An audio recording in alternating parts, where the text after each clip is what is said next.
Hello, ladies and gentlemen. My name is Corey Dickinson, and I'm here today to talk to all of you about the end of the world and how that relates to me and how that relates to all of us. But that's getting a little ahead of myself. First of all, I'd like to make some introductions. I'd like to introduce you to a place, and I think it's the single most interesting place on Earth.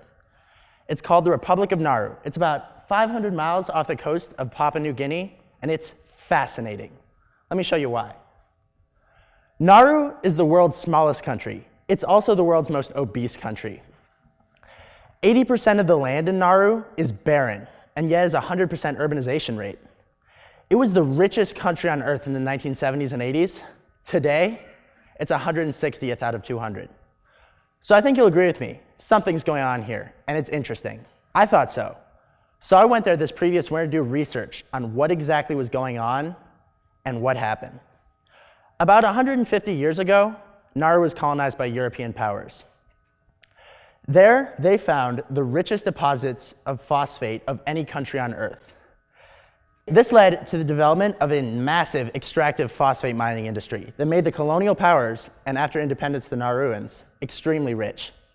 However, this was not to last, as when the phosphate ran out, the ecology and the economy collapsed simultaneously in the early 1990s. This brings us to today. Today, Nauru, in many ways, is a post-apocalyptic nation. Nauru has 80% of its land is a mined-out wasteland. This has led to problems with the groundwater, which means that they have severe problems growing their own food.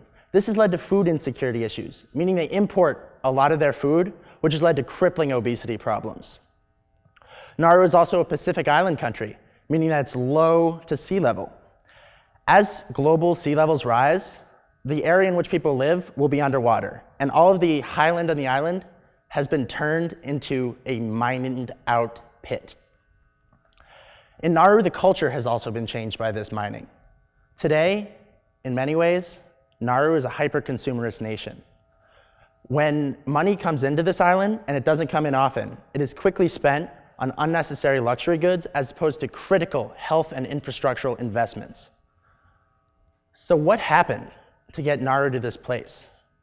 The story of Nauru is a classic one. It's a story of colonization, globalization, and growth-based economics. Nauru, up until European contact, was an extremely sustainable place. The culture that existed there had existed for hundreds and hundreds of years sustainably. However, the Europeans introduced, with the mining, a model of economic development built around growth, built around consumerism, built around resource extraction. Essentially, what they were interested in was short-term profitability at the cost of long-term sustainability. It makes sense then, when you consider this, that the Nauruan economy and ecology collapsed together so viciously. This is a country that sold its future at the cost of its past. Unfortunately, this story is not just regulated to Nauru. We can find examples of this interconnection between ecological destruction and economic collapse and cultural collapse. We can see examples of this in places like Easter Island in Polynesia. Easter Island, hundreds of years ago, had a rich biota with enormous trees. These trees were used in the development of a relatively advanced technology system for that region. This system, unfortunately, collapsed after all the trees were cut down to continue to develop this technology. A more recent example is that of the Aral Sea in Central Asia. The Aral Sea was once a lake the size of Massachusetts. Unfortunately, due to Soviet agricultural mismanagement, it dried up. Today, it's a barren desert wasteland surrounded by the lowest life expectancies in Central Asia. We can even see examples of this on a global scale when we consider the consequences of climate change and pollution. In many ways, climate change and large-scale pollution are the results of this economic system in which we all participate. As we consume things and extract resources from the earth, we quickly create feedback loops and damage the environment in such ways that it gets harder and harder to live on this planet. It is easy to understand how rising sea levels are a consequence of the way we live our lives now. And as places like Florida and Bangladesh go underwater, it's clear that it is the fault of modern civilization that this is happening. This economy is starting to damage itself, and we can see examples of this in places like China now, where water pollution is making it harder and harder for their production-based economy to function. So what are the implications of all of this? They're pretty grim. The very system upon which our entire world is built now is broken. It is fundamentally flawed. It is not sustainable. And what are the results of this? In many ways, can be considered the end of the world as we know it. This is coming. We are creating a system that is going to fall apart fairly soon. And this is a hard thing to deal with. But this is nothing you all haven't heard before. This is Clark University. The end of the world is our bread and butter. We know this is happening. We've heard about it in the media. That's not why I'm here talking to you today. I'm here to talk to you about how we respond to this and how we understand it and how it relates to us. So when I first realized the enormity of this situation, I really struggled to process it. It's an existential crisis in the largest of scales. So what do? Well, I turned to my family to try and find a way of relating myself to this. And I found a lot of wisdom in a saying that is often repeated in my household. I'm sure you've all heard it before. It's called the Serenity Prayer, and it goes like this. Grant me the serenity to accept the things I cannot change, the strength to change the things I can, and the wisdom to know the difference.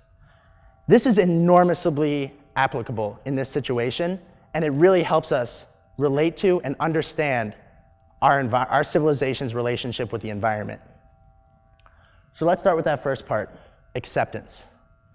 If there is anything you learn from me today and you take away from this, it's this.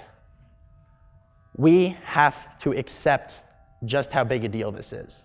It is very easy to turn to things like denial or short-term solutions that prolong the problem.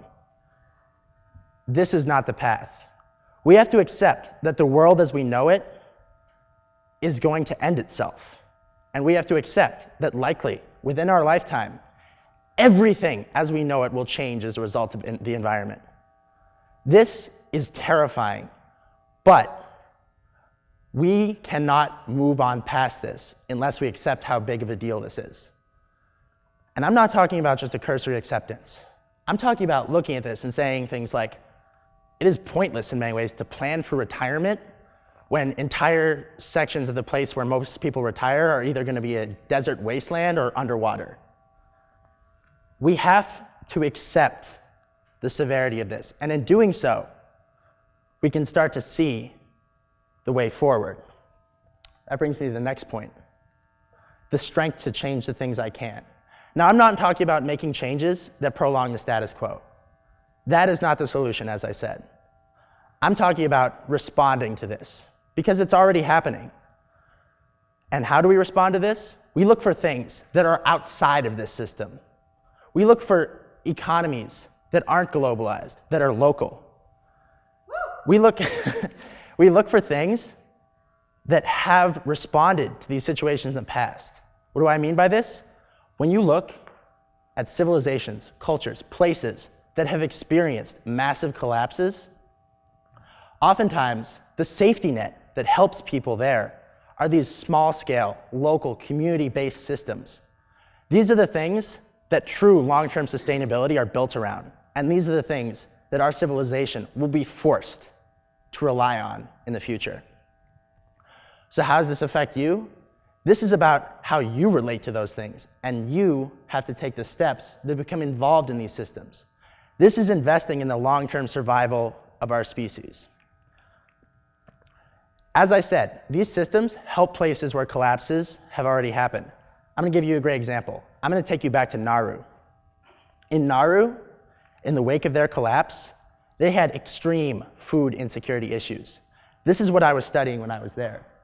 So, How do they respond to this? In the 2 decades since Nauru's collapse, we have seen a rise in local agricultural systems. This is in the face of the devastated water quality there. They have used systems like raised beds and collecting rainwater to make it so that they can start to grow some of their own food. This, in the long term, is going to help the Nauruans become more and more independent. That's not to say that this won't be a difficult transition, but there is a future there, given enough time. This brings me to my final point, wisdom. This problem is not an economic problem. It is a biological problem. It has to do with how we, as a species, relate to time. Human beings are short-term animals.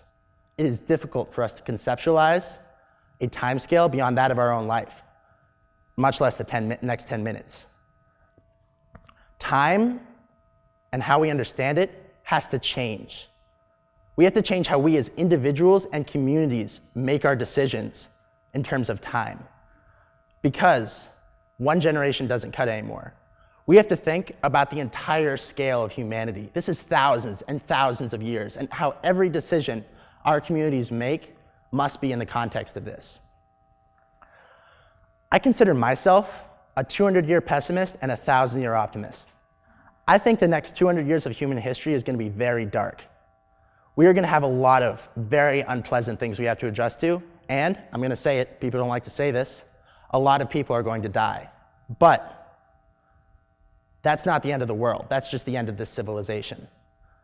As the environment changes, we can change with it.